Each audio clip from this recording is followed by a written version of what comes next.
Bien, vamos entonces a seguir profundizando en el tema que comenzamos a abordar el viernes pasado, pero hay muchas cosas nuevas que han ocurrido y hay muchas situaciones que me interesa mucho comentar para que sean de su conocimiento y sobre todo que les sirva muchísimo a todos ustedes y a sus familiares y amigos y conocidos para poderse defender, número uno, y atacar, número dos. La acción de la virtud de la fortaleza es la que nos toca vivir. Y la fortaleza se define como la capacidad para acometer grandes hazañas y la actitud que nos permite resistir graves infortunios. Eso en cuanto a la fortaleza que todos vamos a necesitar ante este escándalo nacional que están provocando los libros de texto. No les digo gratuitos porque todos los otros los pagamos. Y la otra virtud que vamos a necesitar es la prudencia, desde el punto de vista de dos de sus virtudes más elementales, que son la de proclamar el bien y denunciar el mal. Entonces, no se escandalicen y no se asombren si mi actitud en este tema que hoy continuamos, pero con mucho mayor profundidad, ataco en la defensa del bien y proclamo la verdad, enójese quien se enojare, y denuncio la maldad donde quiera que la he encontrado. Así que esto es un escándalo porque es la consecuencia de un trabajo gubernamental perverso y mal hecho. Y no solo, es ilegal y además es anticonstitucional. Y los 5 estados que se han declarado en contra de la difusión y el reparto de estos textos satánicos lo están haciendo con bases legales y con fundamento legal en la Constitución, cuyo artículo 3 dice que los libros tienen que ser revisados de acuerdo con un plan de estudios y de acuerdo con un comité amplísimo que no participó en esta ocasión, porque los libros se hicieron de manera depravada, prácticamente en secreto. Los autores de estos mamotretos actuaron en secreto y por lo tanto ilegalmente. Este es un dato muy importante que todos deben tener presente. Actuaron en contra del fundamento legal básico de este país, en donde pues algunos artículos a mí definitivamente no me gustan, pero definitivamente, por otro lado, es el fundamento legal en el cual los abogados recurren en última instancia. Así que el primer argumento que vamos a manejar en contra de los libros de texto, cuando tengan la oportunidad de combatir, denunciar, proclamar la verdad y denunciar el mal, es que constitucionalmente son perversos, son anticonstitucionales por la forma como se elaboraron. Entonces, este es un argumento no de tipo religioso, no de tipo cultural, sino de tipo, vamos a llamarlo así, legal. ¿Sí? Esto es, y por otra parte, muchos especialistas han dicho que estos libros son la apología, este es el argumento número 2, son la apología del comunismo. En unos minutos más les voy a leer lo que proclamó un tal señor de apellido Colcheiro acerca del comunismo. Y por lo tanto, los especialistas de la UNAM y de otras partes que han analizado los textos afirman que al enseñarles a los niños a tener una sola mirada sobre el mundo, y es la mirada del comunismo, en realidad transforma a los niños en meros instrumentos de propaganda. Sobre todo porque estos libros están plagados de errores y mentiras imperdonables, como convertir al estado de Querétaro en Guanajuato y al de Guanajuato en Querétaro, aparte de una larga lista de cosas que hoy les voy a platicar. Y sobre todo, fueron escritos, argumento número 3, con la única condición de adoctrinar, de indoctrinar, de hacer propaganda, de engañar y abatir la mente de los educandos y, por supuesto, con una pésima calidad pedagógica, educativa y cultural. Esto que acabo de decir lo van a tener en el video que se está grabando, que les será enviado mañana por ahí del mediodía, para que lo vuelvan a repasar cada uno de los argumentos que vamos a estar manejando. Pero aquí viene un argumento todavía más poderoso que los 3 anteriores. Este argumento es el siguiente, y es de mi entera paternidad. Este argumento yo lo pensé, yo lo escribí, yo lo desarrollé, curiosamente, cuando estaba haciendo una larga fila para hacer un trámite bancario, y entonces, muy enojado por el tiempo que yo veía venir, dije, ¿y qué hago? Entonces hice una oración al Espíritu Santo y le pedí su luz para pensar en argumentos poderosos en contra de estas maldades. Y se me ocurrió lo siguiente. Ahora sí que me sopló el Espíritu Santo y escribí lo siguiente. Yo señalo que la enorme diferencia entre las materias que van a cursar los niños de los colegios particulares son matemáticas, física, química, historia, ética, literatura, lengua castellana, geografía y otras, frente a la única materia que van a cursar los niños de las escuelas públicas. ¿Cuál es la única materia, por así llamarla, que van a cursar? Es la formación en mentalidad comunista. Y entonces, ¿cuál va a ser el efecto de que un grupo de niños mexicanos, que son el 4% de la población escolar de este país, entre primaria y secundaria, el solo 4% van a saber física, química, historia, ética, literatura, lengua castellana, geografía y otras materias afines? Y los otros niños, el 96%, no van a saber nada de eso. Van a saber las teorías de Marx, las teorías de Engels, las teorías de aquí, de el secretario de Gobierno, el subsecretario de Educación, Colcheiro, y el de los autores de los libros, de los cuales hablaremos en un rato más. Pero no van a saber ninguna materia con la cual se puedan abrir paso en el mercado laboral. Y entonces, ¿cuál va a ser la consecuencia? Fue lo que más pensé en esos momentos de reflexión. Que la formación en mentalidad comunista causará una brutal desigualdad social, de tal forma que las oportunidades de progreso y los buenos puestos serán para aquellos niños, después adultos, que estén bien preparados en las escuelas particulares y no en las escuelas públicas, porque además el ingreso a las universidades estará restringido. ¿A quiénes? A los alumnos brillantes y que tengan conocimientos científicos, matemáticos, racionales y adecuados para dominar y transformar la realidad, en vez de aquellos pobres niños privados de lo más elemental para poder dirigir sus vidas dentro de un argumento triunfador que, por desgracia, será profundamente perdedor.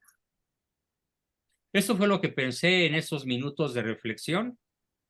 Doy gracias al cielo porque la verdad es que es un argumento demoledor. En pocas palabras, los niños de escuelas particulares tendrán todas las herramientas necesarias para abrirse paso en la vida. Los niños de las escuelas públicas, que son la inmensa mayoría de los educandos de este país, carecerán de dichas herramientas. Estarán desarmados frente a una realidad cada vez más competitiva. Y aunque tal vez lo mismo mi hija Patti, que muchos de ustedes puedan enviar a sus hijos a escuelas privadas, pues no deja de ser no deja de provocar furia, enojo e indignación que el gobierno que dice tanto amar a los pobres, al grado de que los multiplica, aparte de la multiplicación de pobres económicamente hablando o medicinalmente hablando, porque privó de acceso a la salud a 30 millones de mexicanos, al privarlos de medicinas y de atención en el seguro social, ahora los priva de conocimientos. Y entonces esa privación de conocimientos aumenta brutalmente la brecha social entre ricos y pobres, entre triunfadores y perdedores. Y esto es lo que se propone la 4T. Terrible. Así que espero que hayan asimilado el argumento y veo que algunos toman nota, qué bueno, pero repito, estará en el video que todos van a tener, más en un material escrito que también les voy a enviar en PDF para que lo puedan bajar a su WhatsApp o a su computadora sin ningún problema. Cambiando de tema y dando otro argumento más adelante. El patético izquierdismo de los libros de texto odia al capitalismo y les pide a los niños odiarlo, pero usa todo lo creado por el capitalismo sin permitir que el pueblo se beneficie del capitalismo y lo encierra en la pobreza. Porque ni en Rusia, ni aun con la aparente prosperidad de China, ni en Uruguay, ni en Brasil, ni en Cuba, ni en Venezuela, ni en Nicaragua, ni en México, el ataque al capitalismo ha servido para nada. Y repito, en síntesis, estos libros de texto pues proponen odiar aquello de lo cual se sirven. Increíble, pero cierto. Vamos a ver ahora lo que propuso a voz en cuello el subsecretario de Educación de nombre, lástima de nombrecito, Luciano Colcheiro, uno de los encargados de la educación en México, de los niños mexicanos y de los libros de texto que hoy son una aberración. ¿Qué es una aberración? Bueno, definimos aberración como algo contra natura. Por ejemplo, cuando un niño nace pegado con su hermanito por la cabeza y luego resulta que hay que hacer una neurocirugía muy complicada de muchas intervenciones para combatir una aberración, es decir, una equivocación de la naturaleza, que ocurre muy rara vez, pero que ocurre. O cuando un ranchero ve que su becerro nació con 6 patas en vez de 4 y lo tiene que sacrificar.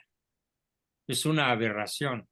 Bueno, pues aquí estamos en presencia de una aberración ético-moral, de una aberración intelectual, de una aberración sociocultural y de una aberración educativa. Que el desgobierno de López Obrador, este gobierno criminal, intenta imponer, adoctrinando a nuestros niños mexicanos desde el primero de primaria hasta el tercero de secundaria, por medio de los maestros y por medio de los libros de texto, en una educación comunista de la cual se precia el subsecretario de Educación de la siguiente manera. Dice: ¡viva el comunismo! ¡Viva la cuarta transformación! Estoy leyendo lo que él dijo, porque lo pasé a Word. Nuestro país tiene que ser comunista, porque vamos a este año a festejar, como ya se ha dicho, los 100 años del Partido Comunista Mexicano, que es el partido comunista más antiguo de nuestro continente. Esta conmemoración, que se da en el marco de la cuarta transformación de nuestro país para festejar al comunismo desde nuestro país, nos parece esencial. En este momento, Si lo que pretendemos es transformar nuestra lacerante realidad, debemos proponernos el comunismo como una sociedad emancipada de toda explotación del ser humano y de destrucción de la naturaleza. Hay que superar, pues, ya el capitalismo patriarcal y ecocida. Y terminó ahí su discurso el reverendo líder comunista Luciano Colcheiro. Bueno, ¿cuál es mi crítica?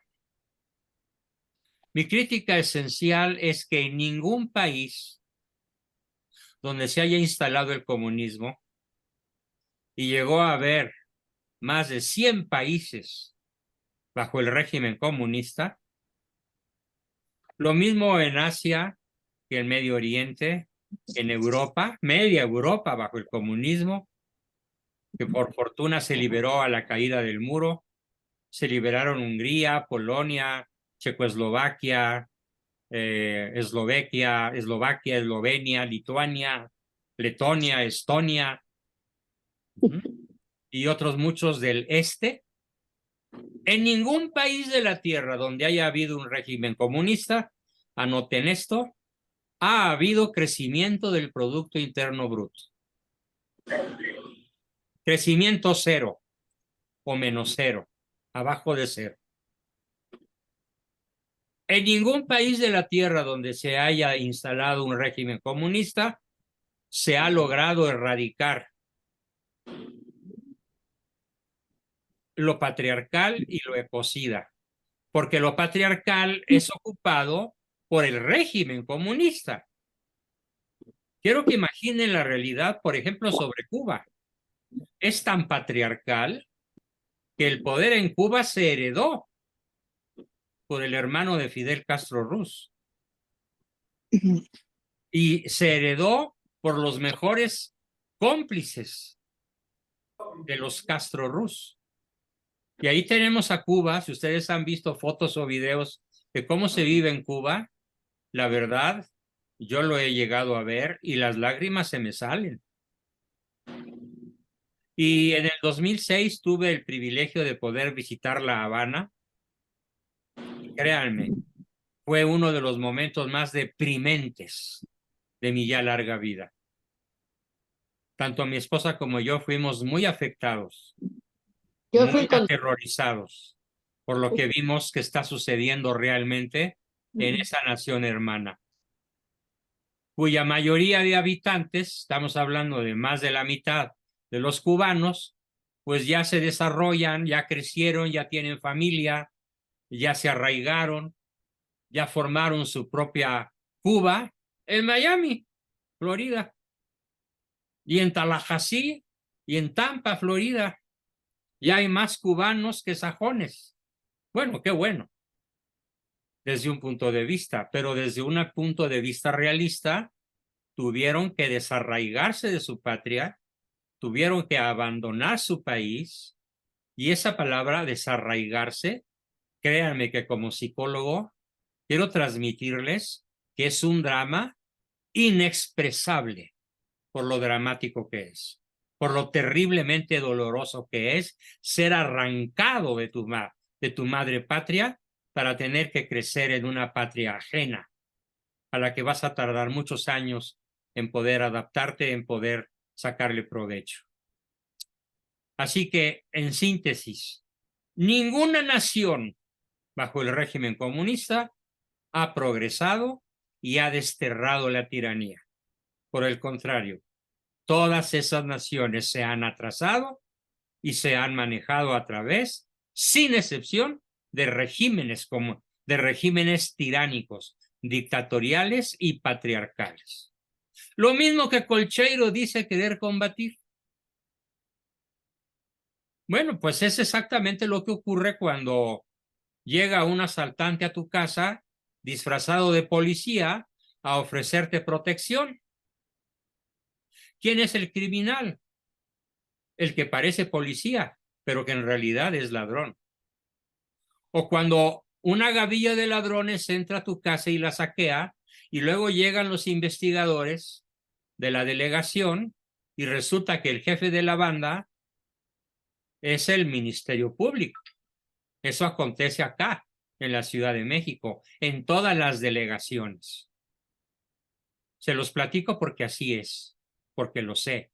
Y no me extrañaría que en cualquier ciudad de las que ustedes habitan estuviera ocurriendo lo mismo. Sobre todo si es una ciudad mexicana, de cualquier latitud, de la enorme extensión territorial que tenemos, ya en gran medida dominada por el narco.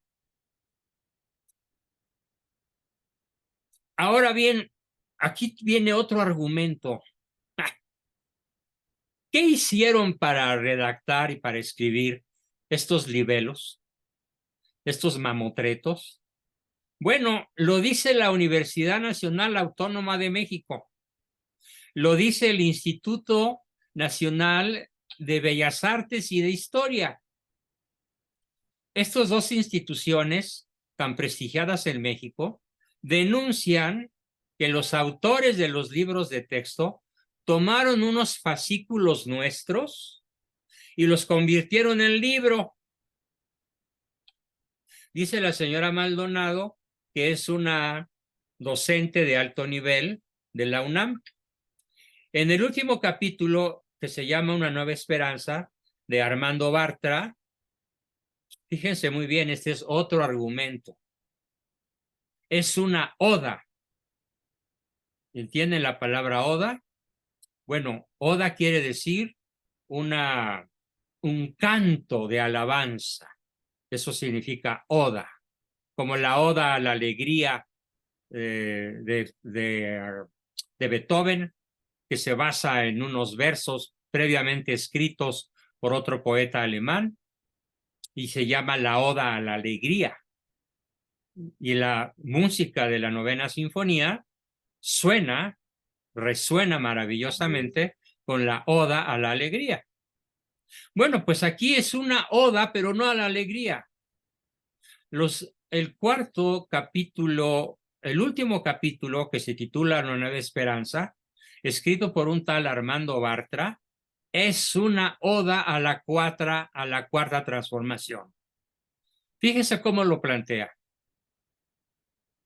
Narra que en el 1 de julio del 2018, abro comillas, los votantes mexicanos celebraron en calles y plazas el triunfo de un sueño compartido, el de transformar a México en busca de la justicia social y del bien común. La esperanza fue el alma de la campaña del Movimiento de Regeneración Nacional, o sea, Morena. Y continúa, algunos, preocupados por la pérdida de sus privilegios, vieron en este triunfo un obstáculo a su impunidad y a la corrupción que por décadas los había favorecido. ¿Cuál es el argumento contra esta oda a la 4T? Bueno, pues que acaba de salir una encuesta a escala nacional hecha por organismos autónomos que no pertenecen a ningún partido político, que no tienen nada que ganar con proclamar la verdad, y nos señalan lo siguiente. De los 5 rubros analizados, seguridad, economía, educación, salud y gobierno, fueron reprobados, con calificaciones inferiores al 50%. Esta es la voz de México contra la oda a la 4T, escrita en los libros de texto que se tienen que chutar los maestros para transferírselos a los niños. Criminal. ¿En qué consiste lo criminal? En mentir lo que realmente está sucediendo, sobre lo que realmente está pasando. México fue entrevistado, fue encuestado de manera muy puntual, muy profesional, por encuestadores altamente profesionales que no pertenecen a ningún partido político, y el resultado fue que en los 5 renglones analizados las calificaciones fueron reprobatorias. Lo que sacó la menos mala calificación, con 40%, fue el aspecto social. Claro, allí están las dádivas que les da el Pejelopóchtli con nuestro dinero, que nos quita para dárselo a los que menos tienen. Y yo no estoy de acuerdo en darle $1 o 1,000 pesos o $1,000,000 al que no tiene educación, porque se lo va a beber, se lo va a gastar en fruslerías o en drogas o en sexo o en alcohol o en ropa o en lujos, pero no va a salir de su pobreza porque no va a poner a trabajar ese dinero. Así que reprobado, absolutamente reprobada la 4T en todos los renglones que fue analizada. Y bueno, aquí viene algo que puede ser manejado de forma un poco chistosa. Resulta que Marx, fíjense, se llama Marx Arriaga, es uno de los principales autores de los libros de texto y es un altísimo funcionario de la Secretaría de Educación Pública. Y presentó una diapositiva con esta cantidad. Anótenla, por favor, se las voy a dictar. 1,035,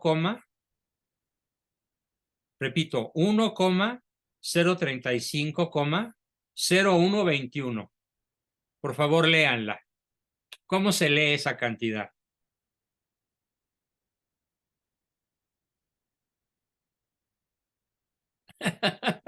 Patita ya la encontró. 10,350,121. No, así no se lee. Oh, ¿Cómo se lee realmente? No se puede leer porque tiene 2 comas ahí. Muy bien, no se puede leer. Sí. oh, sí. No se puede leer porque no es una cantidad escrita con corrección matemática. No, no. Le sobra un 0 Ujú. o le sobra un 1 al final. No, sí. Ujú. Y el secretario Marx Arriaga, cuando presentó su diapositiva con letras enormes, lo leyó así: 1,035,121 ciudadanos. ¿Qué es eso? Entonces Nada. toda la prensa Sí. se pitorreó y dijo: Marx Arriaga demuestra su talento en matemáticas. Este es un alto funcionario de la Secretaría de Educación Pública demostrando que no sabe ni escribir ni leer una cantidad de 6 cifras. Porque es de 7 cifras. Y entonces, otra solución es que la coma no vaya después del 1, sino después del 0. Y entonces podríamos leer 10,350,121. Eso sería lo correcto. O le quitamos el segundo 0 y entonces se puede leer 1,035,121. Pero se brincó el 0, no lo tomó en cuenta. O sea, Marx Arriaga no sabe matemáticas. Si fuera un examen de sexto de primaria o de tercero de secundaria, pues sería un tache reprobatorio sensacional. Y bueno, estoy reprobada, entonces también yo. No lo supe leer. no lo supiste leer. También estoy reprobada. Pero no eres Bueno, pero secretaria tú de no tienes Educación. obligación de saberlo. Gracias. Muy bien. Continuamos con más argumentos todavía. Intentando salir del apuro, porque vaya que está apurado, la SEP entera, o sea, la Secretaría de Deseducación Pública completa, se metió más abajo todavía. Este es el comentario sobre su famosa lectura de la cifra que acabo de decir. Dijo: en la nueva escuela mexicana no tenemos errores. Y soltó la diapositiva. No tenemos errores. Y que presenta el error fundamental. Bueno, muchos se comenzaron a reír y el cuate ya no sabía dónde meterse. Y hasta le gritaron la solución.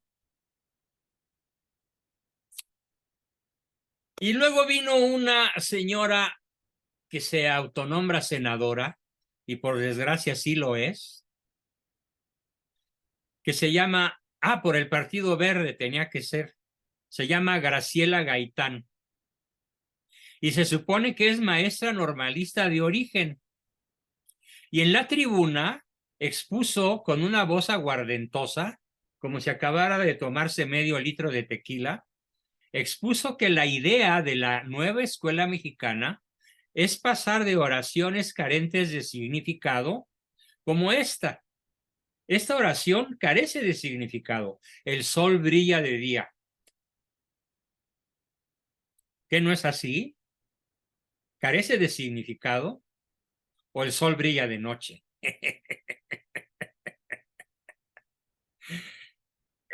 Pero como carece de significado, el sol brilla de día, propuso que los niños de primero de primaria hagan pensamientos más elaborados y más pertinentes, como ¿cuántas regiones tenemos en el país de nosotros?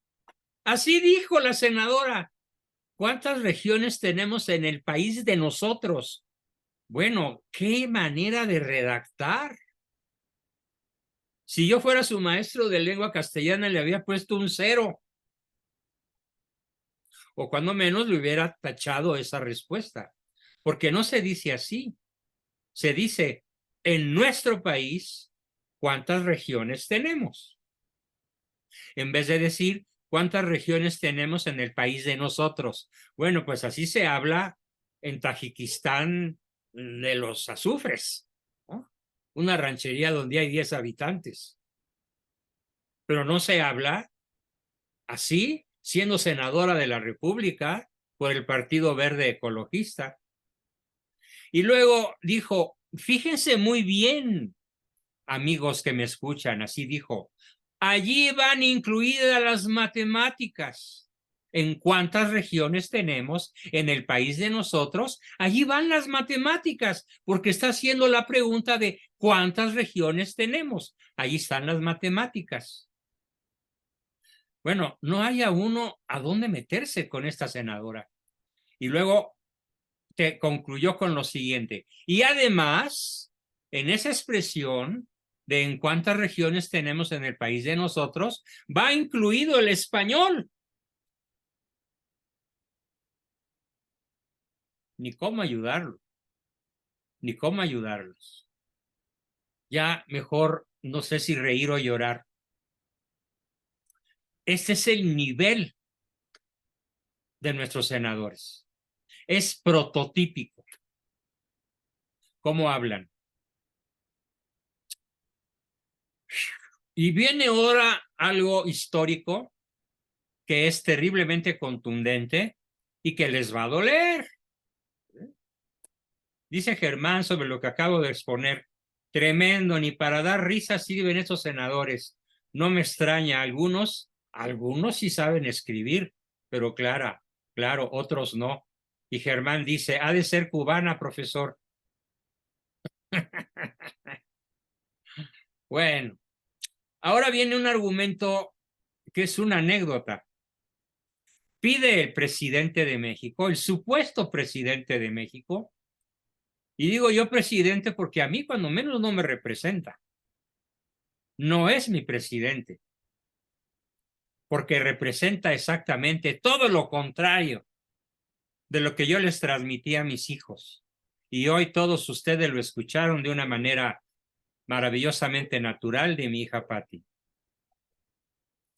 Aquí presente con nosotros, Patita.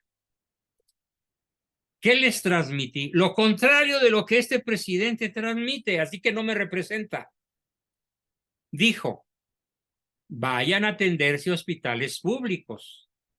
pero tenemos un hecho histórico contrastante.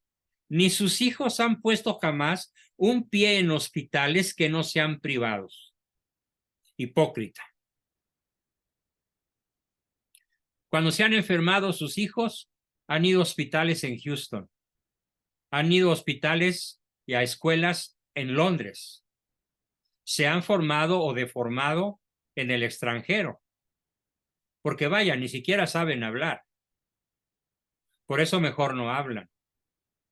Pero es el colmo que el supuesto presidente de la República nos mande a atendernos en el IMSS, cuyos elevadores no funcionan, porque ya ayer se quedaron por tercera vez en un elevador descompuesto, 4 horas, 7 personas.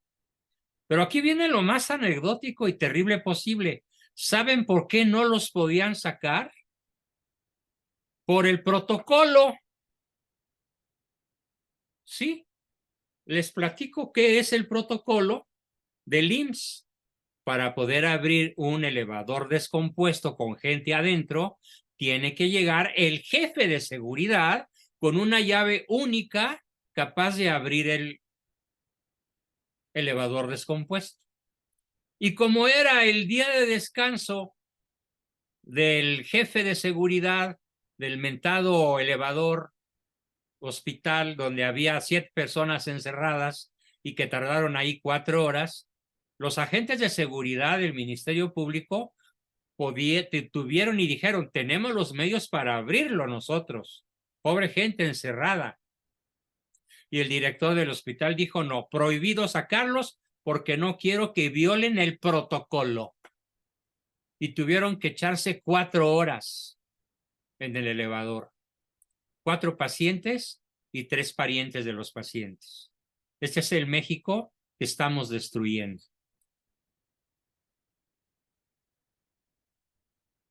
Bueno, los libros de texto siempre han sido un problema desde que empezaron a salir, allá por la época de Adolfo López Paseos. Bueno, Mateos, perdón.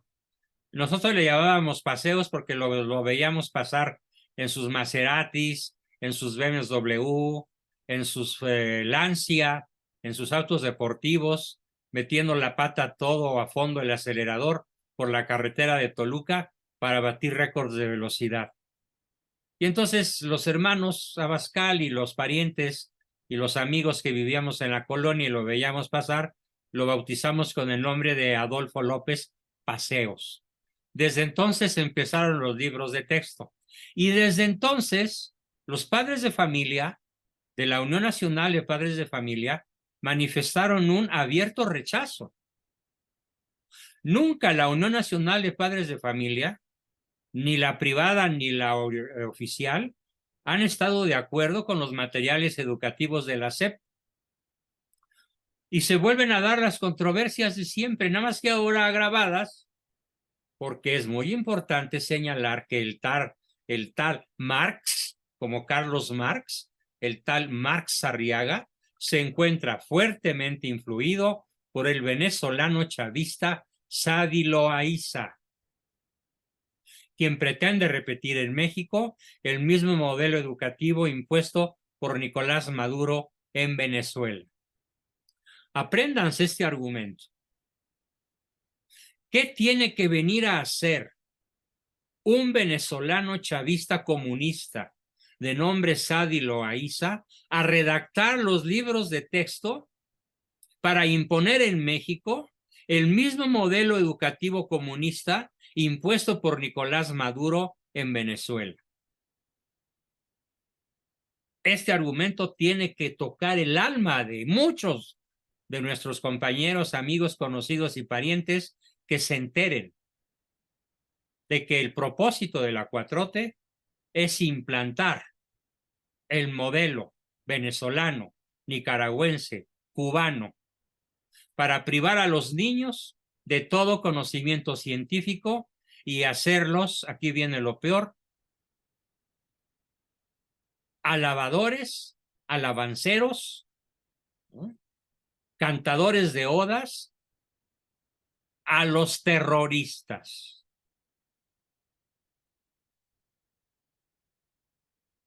adoctrinar en el comunismo con la finalidad de que las próximas generaciones no tengan más objetivo que la implantación de la dictadura del proletariado. Imaginemos el desastre educativo que suponen dichos textos, que en los mismos se ha suprimido en el 90% de lo que había, se ha suprimido la enseñanza de las matemáticas.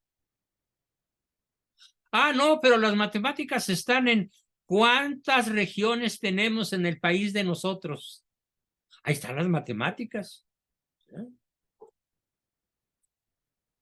Ahora bien, para terminar esta exposición, tengo que hacer referencia a algo verdaderamente doloroso. Allá por la década de los 70, hubo un par de asesinatos que cimbraron el planeta. Uno de ellos era mi cliente, don Fernando Aranguren.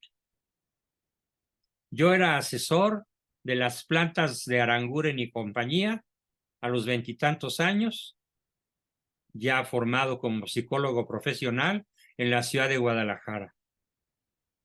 Créanme que el asesinato de este hombre valiosísimo me cimbró hasta las más profundas raíces de mi ser, porque yo lo admiraba y le servía y lo ayudaba en el desarrollo de sus plantas para que los jefes aprendieran a hacer que sus subordinados quisieran hacer el bien que el señor Aranguren quería transmitirles como un señorón católico practicante.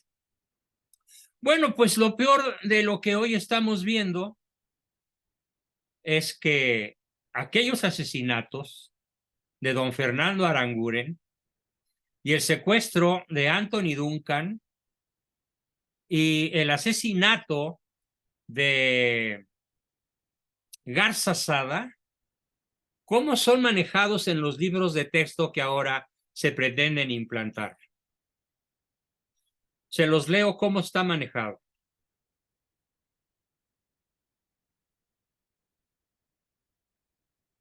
El escenario político en el año 1973 no parecía el más apto para reducir las tensiones sociales. Estoy leyendo el libro de texto. Nuestro país había vivido diversas expropiaciones a bancos y empresas, secuestros de personas y de aeronaves, emboscadas a fuerzas militares.